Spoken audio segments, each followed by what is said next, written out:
Hello, my name is Stan Prokopenko. Welcome to Proko.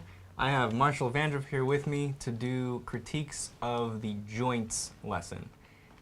We're going to have Marshall here just for this one, and then for the other bones of the torso, I'm going to do it on my own. I just thought it'd be great to have Marshall here for this lesson because he did the demonstrations for it. If you haven't seen his demos and the original joints lesson, you can find it in this link or also in the description below. So thank you for coming, Marshall. I'm glad to be here. Always good to have you. All right. You want to go ahead and just jump right into the critiques? Yes, let's jump right into the critiques. All right. This is Gabriella. Is Yes, that right? This is Gabriella. And Gabriella, you are a victim of brushes, Photoshop brushes, that make marks that seem like they're out of your control. And until you're able to put something down that is a bit more precise and not so scruffy like that, and go from point to point and get some control of these, this is going to be too difficult to do. I think you just are off right from the beginning that if Photoshop brushes are new to you, you would be better off just doing this with pencil on bond paper. Partly because pencil on bond paper is probably something you've used ever since the time you were small, and so you're familiar with it. And when you're using brushes in Photoshop and thick and thin and control with a Wacom tablet or a Cintiq or whatever else you're using is such a formidable gauntlet to get through so that you're competent with it, that's my first thing for you, is switch media or practice just doing lines where you're in Photoshop and you're working on doing parallel lines and working on doing ellipses, even with this ellipse over here. When you do an ellipse that is more like a fish because you did it like that, that's something that can create trouble.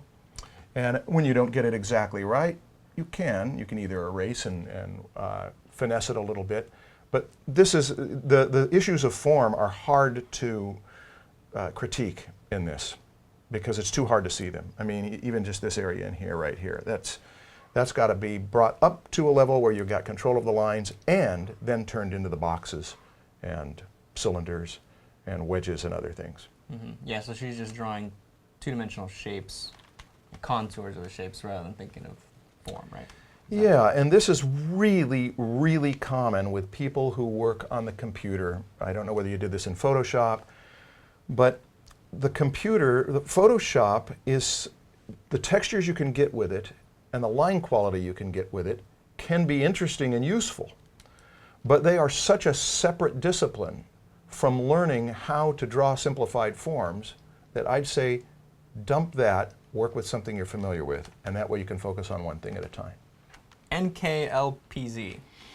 I'm just going to pronounce it Nick Lopez. Nick Lopez is Nick Lopez. Nick Lopez. Nick Lopez. Nick Lopez. Okay, so with Nick's, I see a lot of exploration, yes. A lot of studying. Yeah. He's drawing these forms from different angles, just imagining other angles that he could draw from. Or actually, I think he was just using the 3D model on the premium section. Okay. But that's good. That's what that's for. Yeah. You know, you can take that model, rotate it, and draw it from every angle. If you're looking at it at one angle and you don't understand it, rotate it a little bit. See what's going on there. That's what that model is there for. But the main thing I really wanted to say is, this is actually another example of something good, is that he didn't just copy the reference, or he didn't just draw it in the position of the reference, but he also extended this arm to be straight. You know, in this one, it's bent, and that's the reference photo. He drew the same one, but straightened out, just to show that that hinge joint rotates like this. Yeah. And that also shows that he understands the forms, because if you can draw it like this from reference, can you then imagine it like this? And so if you can, then that shows that you understand how that perspective works. Yeah. So. Now, this shows good process. This shows someone who's really working on problem after problem after problem. I mean, look at that, from the shoulder all the way down to the elbow, to the hands, and willing to make it so that it's even a little bit sketchy and scratchy, but it's trying to find it. Yeah. It's a little, yeah, like you said, it's a little scratchy, maybe needs to be cleaned up, but I don't want people to think that they have to clean up their homework before they post it on the group. Yeah. It's nice if your lines are clean, but I'd rather see these works in progress than nothing at all. If you're too embarrassed to show it because it's messy, that's also not good. Yeah. But, I mean, you should just try to keep your lines clean even during the exploration stage. If they're too scratchy, you're just confusing yourself. So, but there is a little bit of messiness that is fine, and sometimes it's actually good. Yeah. I actually like sometimes people's sketchbooks that are got a little bit of that messiness. I plead guilty to messiness. But you make it work. Well, by the time it's finished, by the time it gets dressed up. Okay, this is Miguel. Miguel. Yes. The elbow joints in yours, this one and this one. You're simplifying the forms into simple, primitive geometric shapes. But I think you can simplify them in a different way that will show the function of the joint better. You've simplified, let's go to this one on the left. You showed this wrench shape on the humerus. But that wrench shape really doesn't provide any function to the humerus. That's not what it does. It doesn't hold anything on the outsides. The humerus is really there for the ulna to rotate, to grab onto and rotate around it like a hinge. And so it would be much, I guess much better to simplify that bottom of the humerus as a cylinder, just as a shape that the ulna can rotate around. So instead of this, you would just draw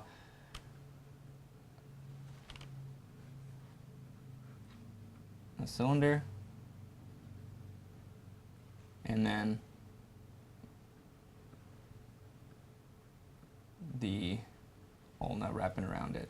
I'm not going to go all the way into it because Marshall already did that demonstration, but basically it grabs on around it. Yeah, the ulna is more of a wrench than the epicondyles. I mean, it's gripping up here like a wrench on there that's coming toward you, as opposed to seeing one that's in full profile. Yeah. Yeah, I mean, you did show these two forms, right? This ball and this little, I don't know what shape that is, bow tie shape. Mm-hmm. And that's the part of the humerus that the ulna grabs onto, and that's the more important part to show the function. Mm-hmm.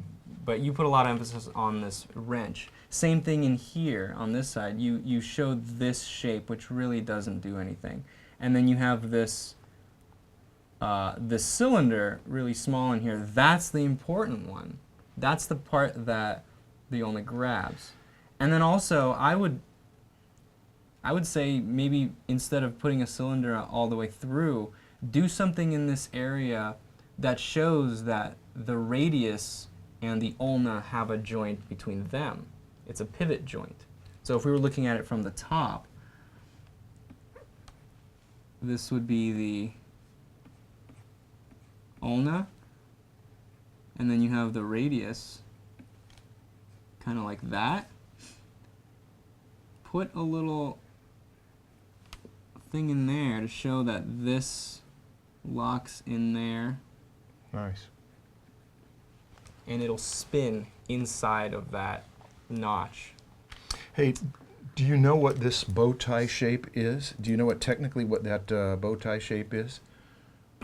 I mean, what technically? Yeah, what they call that shape? Oh, it's a word you may have never heard before. This is just me showing up. Just one side of it, or if you put two of them together? Oh, it's just one. What is technically what is a cone shape called, or a truncated cone shape? You know, a cone with thing cut off. It's a frustum. I've never heard of that word. I'd never heard of it either. It might even be a frustrum, but I think it's a frustum. F-R-U-S-T-U, and we'll look it up on Wikipedia and see if I'm wrong. Okay. But anyway, yeah. I'll just call it a cone with the top cut off. I just wanted to throw in some trivia so I could look smart. Okay. Jasa Dobrozanski. We're guessing at pronunciation again, huh? Jaza? Jasa Dobrozanski. Jaza. Somewhere from Eastern Europe. Yeah.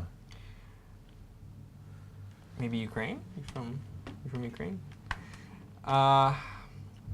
Jasa. Oh, yes. Right in here.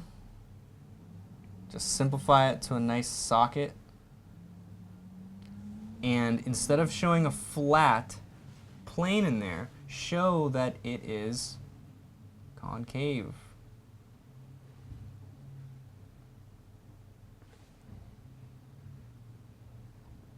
Right? That socket is a socket. It's something that that ball inserts into. Now the shoulder socket is not a very deep ball and socket like the hip is, but it's still concave a little bit. So showing that will help. And actually, I want to show an example by Andreas where he does that very nicely, just to show. So thank you, Andreas, for that. Back to Jazza. The other thing I wanted to talk about is right in here, this wrist.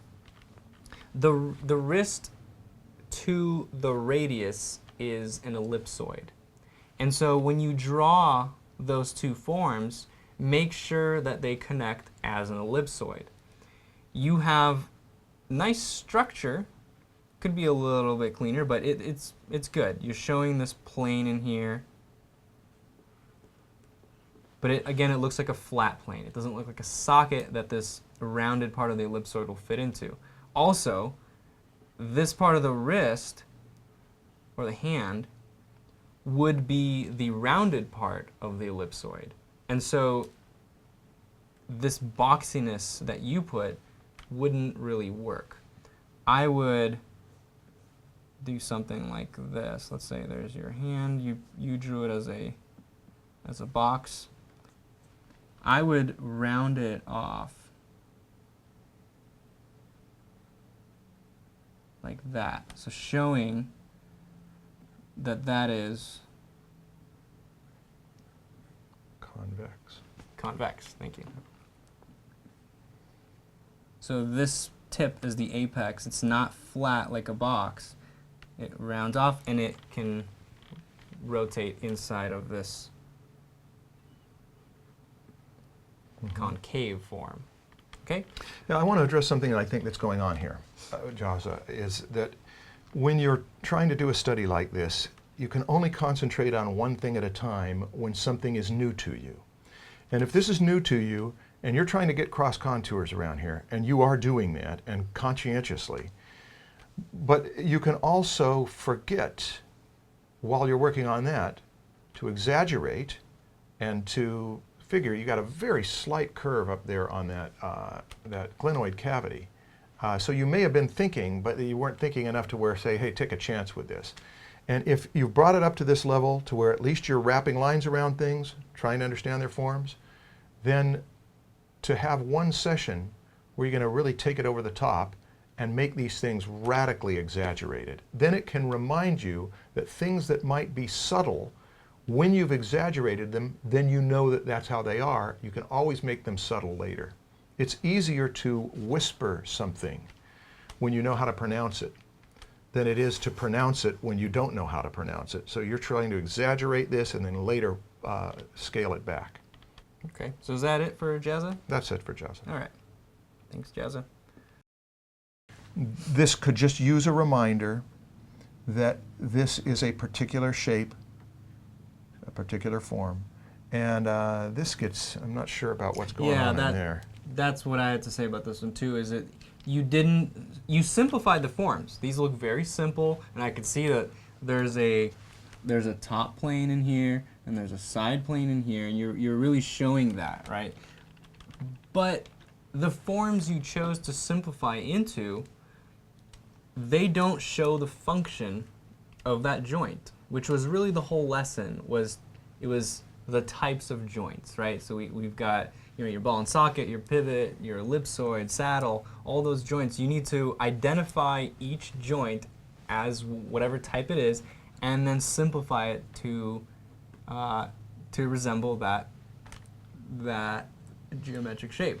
And I think you were looking at it, and you were just looking through observation of all the little bumps on the bone, instead of asking yourself, what is the function of it, and now how do I draw this geometric shape to have that function? Yeah, and this is hard to do when you're faced with all sorts of little perspective problems. It is one of the most common problems in creating any work of art, is to get caught up in small things at the expense of large things. This is why composers, painting composers, work thumbnails.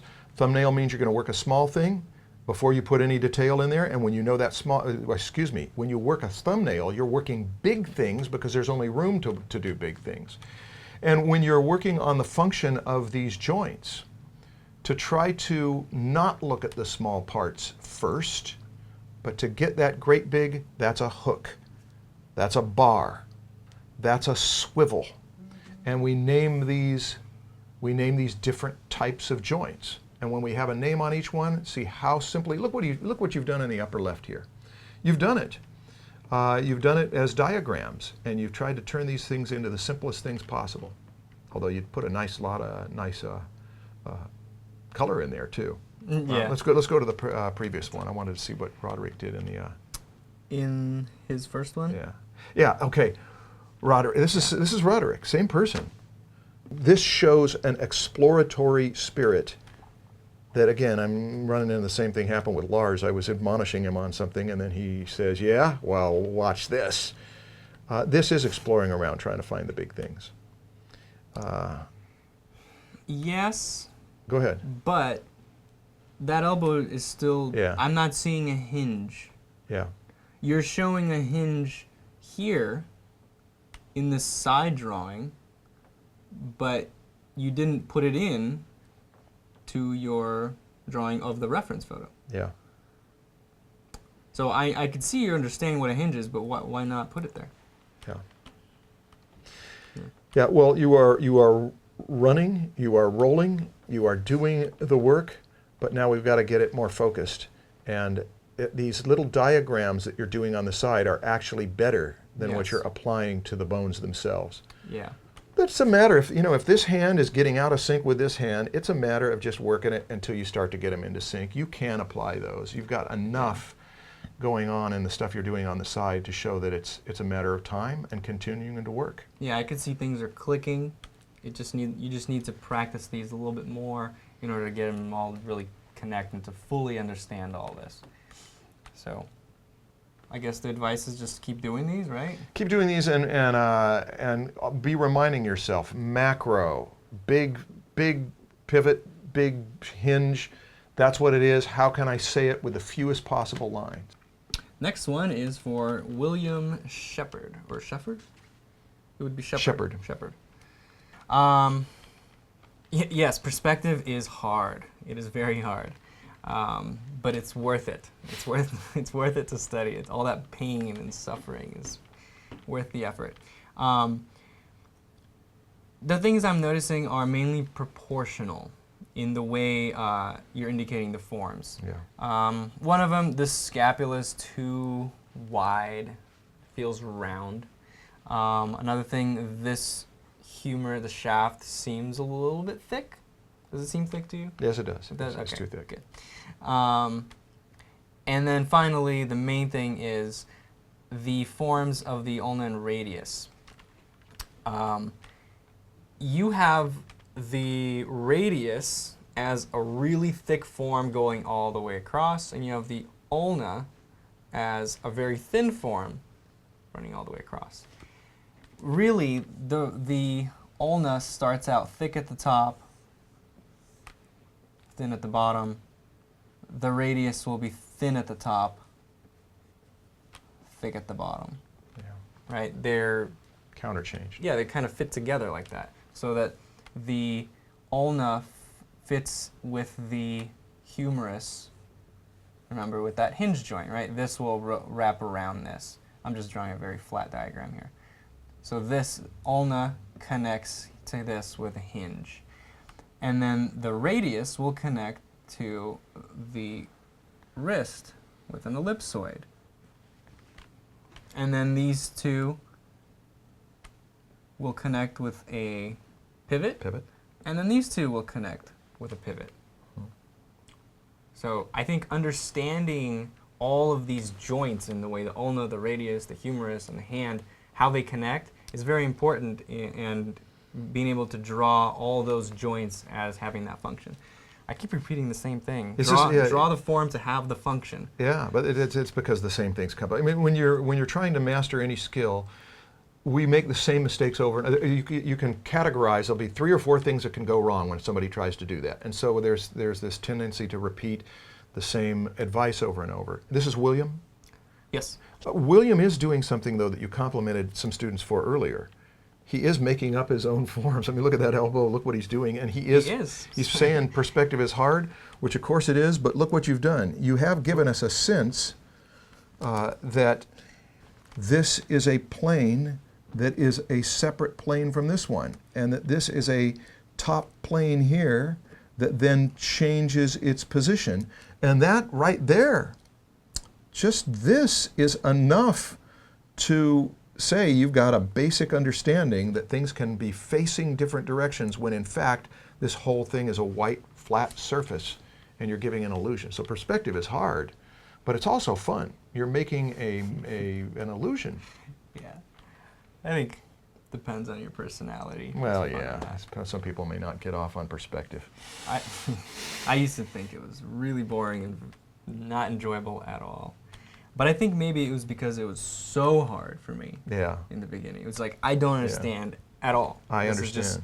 And then once you start getting a grasp of it, then it becomes really fun. Yeah. It's like a magic trick in a way. Yeah. You can make lines that create 3-dimensional shapes. Tomas. Tomas. We're assuming it's Tomas and not Thomas. Yes. Or not Thomas. Well, doesn't he have a little... Yeah, he has a little... okay, then it's Tomas. What is that thing called?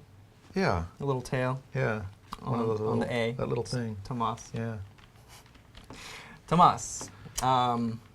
Pretty watercolors, but let's focus on the perspective of these forms.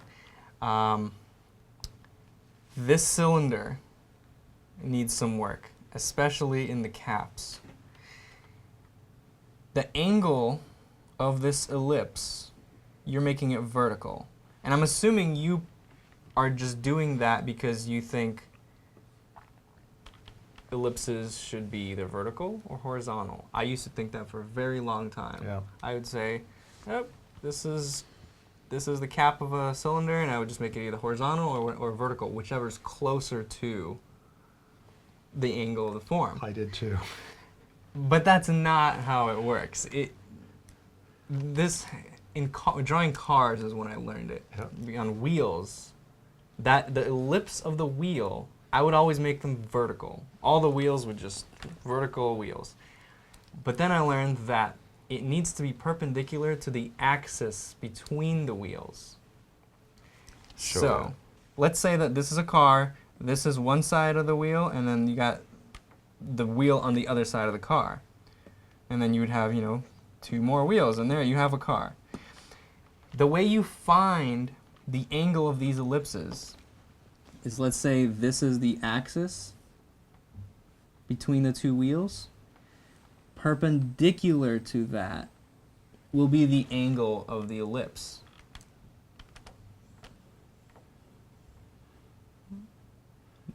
Well explained and well drawn. Well, now you're starting to get... I'm messing it up. Yeah, well, I got the general placement, though. But there you go. And then cap that off with the same angle on that ellipse. And there you go. Now you have a cylinder in correct wobbly perspective. Yeah, but that idea, that was, I was the same way, and it was cars that I first got. I got it from Ernest Watson's book, and I was sitting at a bus stop and saw cars going. You could see the ellipses changing when I read it in the book, and it changed everything. That was well explained too. Oh, You just thank you. don't run them, don't do them just vertical and horizontal. Find the axle. The axle, I kept saying axle. Yeah, but the axle is, when it's right angles, when your whole ellipse is placed at right angles to the axle, then you've got it. Yeah. At least you got the placement. You don't necessarily have the angle. That, I mean, that might be a more open ellipse, right? It it might be rounder. Yeah. Let's just pretend it's squished. We will. Okay, is my turn? Yes. Go ahead. There are some issues here, and they are things like what Stan has mentioned. And there are also other things like putting ellipses around here that doing that dotted line behind them gives that atmospheric perspective that can tell they're on the other side. But those ellipses need work as ellipses. Ellipses are not fish. They don't come to a corner. They are always going to be rounded. Sorry, let's give you another chance. Yeah, give me another chance. We'll see. I'll try making it a little slower. There, there you go. Yeah. They are always going. There's never a point where there would come a corner, and they have to have a particular ratio of curve that you spend time memorizing, and you've got that going on a few times. Now it's solvable. You can get that by studying ellipses, but I think what happens here that I think is a bigger problem is your process. You have taken the time to put watercolor in here. And I remember when I was a student, I did a portrait of the Marx Brothers. I was trying to do a caricature of the Marx Brothers, and I had this watercolor and pen and ink technique and all this. I put so much time into doing details to make the style look so good. And I remember my teacher, Graham Booth, giving me grief for it because the pictures didn't look like the Marx Brothers. The line drawings didn't look like them. They were bizarre-looking caricatures. And I was so insensitive to the fact that my drawings didn't look good, that I was trying to cover for it by making the surface of it look nice. And I think the only solution to this is to simply strip away the opportunity to decorate and only work on these. Now I want to go to the next artist. Yeah, he's covering up mistakes. So he's trying to cover up mistakes with maybe successes he had in the past. Watercolor is something to work on separately. This is April Solomon. And April Solomon, who just had a show opening in Laguna Beach last night, does work that has such beautiful technique. I want to show the stuff she's got on the internet. Let's take a look at these. This is April Solomon's work. She does these with colored pencils, and I don't know what other media she uses, but you can see April has her technique mastered, and she's got a great compositional and design sense too. But these are enough to where you could make a career doing this kind of stuff and sell your work, but she is not content to stick with that. She has dropped all of the stuff that would impress us, and she did not submit these for us to see. We just took them from off the internet so that we could show this off. Sorry, April, for the copyright infringement. Well, we'll see. We'll ask I can always blame you. Publish it. Look at how all of the beautiful technique has been removed so that she can work on forms. Now, April, let's get to your forms. You're doing some good things here. My recommendation would be to care more about boxes. Same theme over and over. Boxes. Boxes, boxes, boxes. And you are doing it to some degree. You're doing it to enough of a degree to where you're making distinct plane breaks. Although, see right here, I'm not sure how the cross contour would go. I'm guessing that it's going to be something like that. And this line is going to change its direction, isn't it? See, it's in that position there, and by the time it gets over here, we've got a twisted box. And for you to take the time to draw those as separate areas where you're aware of them, and then see that over here, that's going to be more in an angle like that. We're going to see less of the top plane on that one. Those are going to be things that seem slow motion. It's like, gosh, I'll have to spend months on this to really get it, but you spend months on it, and you're already doing that in some of the way your dragons twist. But I think that you would be able to tell a difference on things that you're doing where scales are going around, that this work is going to pay off. Even though it may seem subtle, you'll be able to see it. And also, I think other people will be able to see it. Let's see the other one she did. Well, before that, I just noticed right here, she labeled it as a hinge. Yep. If it's a hinge, Why would it be a box? Yeah. Simplify it to a cylinder, something that Yeah. the other form could wrap around. Yeah. Right. Again. Like you've function. seen, you've seen other people do it where they turned it into something, even if it was kind of bizarre, but it was at least a hinge, Yeah. or a pivot, or a saddle, or a. Yeah. She always knows what Absolutely. it is, but. And next one, this is also her. Yep, that is also her. Fewer round forms, and more like what you've done up there on the clavicle and coracoid process and acromion process, and working that out until you're really in control of it, really comfortable with it. So right now you're still struggling with it. And the struggle, I don't think, is over. I think that you still need to work these things, one form, another form, another form. Tumbling boxes is a great way to think. Tumbling. You mean just rotating them a little bit more? Yeah. Yeah. Yeah, look at that. What you just showed. Yeah. And you've got that in the upper right. And that's her other one. Yeah, and that one on the right looks very much like what I did. And then over on the left, you've got the organic parts, and it's the part in the middle. It is the part between that form analysis on the right that is a great big macro form analysis, and your organic and contour-y one on the left, filling the gaps in and trying to think of each one of those bones as some kind of a stretched out, distorted box will be good exercise. And then the better exercise would be to put that foot in a different position and then try to make those individual bones conform into the bigger From your imagination. box. Yeah. So start by drawing this very general form in a different position. Yes. And then within that, put the smaller bones to fit in that bigger geometric box. Yes. That's why we simplify that foot that much, because it's so much easier to draw this in a different angle than this in a different angle. And that sounds like a tough challenge, and it is a tough challenge. But it is the Very challenge tough, of yeah. masterful draftsmanship. That's the 600-year-old thing that the Renaissance artists were inventing how to do, so that you could draw blueprints and side elevation and front elevation of a cathedral or any building, and then you could put the camera here or here or here or here, and they were solving the problems of how you can also do that with the human body and organic forms, and then we've got it. And you are running with organic forms and wonderful mythical creatures, so I encourage you to keep at this, and I congratulate you that you've set aside the beautiful technique to work on this stuff underneath the surface that most people don't see. Yeah, it takes discipline. I know I'm guilty of that. Before I learned perspective, I was really good at shading. Yeah, yeah. I just cover everything up with shading. I'm not guilty of it anymore. Do that, actually. I think everybody is. I think we are going to run with what we feel strong with right now. Yeah. And so it's hard to let go of that for something that we can't quite grasp yet.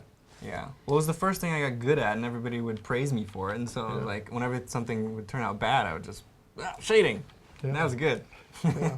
So. Play the piano. I can play Red River Valley. All right, let's just do that over and over and over and over. Yeah. So, but be honest with yourself. You know, if you see something wrong, don't just cover it up with something you're good at. Go work, figure out what's wrong with it.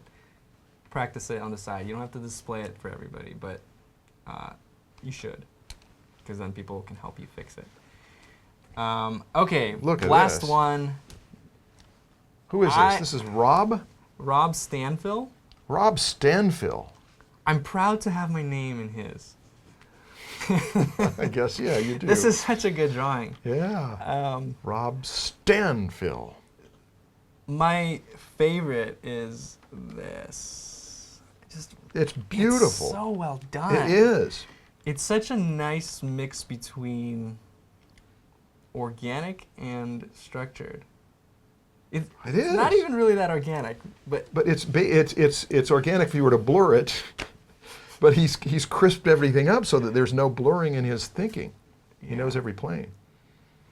Boy, hard to critique this. This is better than my demo. There's no critique. I don't want to say anything. We'll volunteer. Better than I can do. So we're going to volunteer Rob for to substitute for me for demos next time. Yeah. I do look have at one that. thing. I think On I have this one one? thing that I can teach him on both of these. Let's see what else we've got with him. It's just those 2 pages. It's about spheres.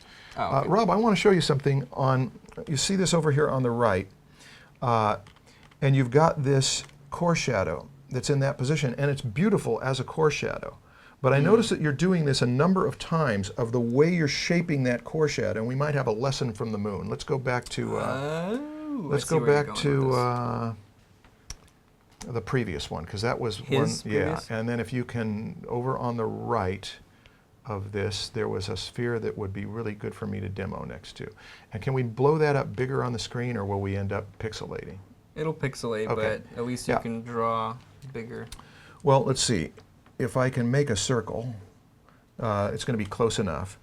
Okay. If that had a north to south pole line going through the center of it, the north to south pole line in the center of it would be a straight line. And then over here on the right or the left, the contour, the north to south pole line, would be the shape of the edge. And then anything in between has to be a compromise in between. So the closer it gets to the center, the straighter it will be, and the closer it gets to the edge, the more curved it will be. Sorry for my wobbly line, but you get the idea. When we have the north to south pole line that would go through there, it couldn't be this curved when it's in that position. It would need to be just a little bit more like what I've got over here. Yeah. And that's a subtle call.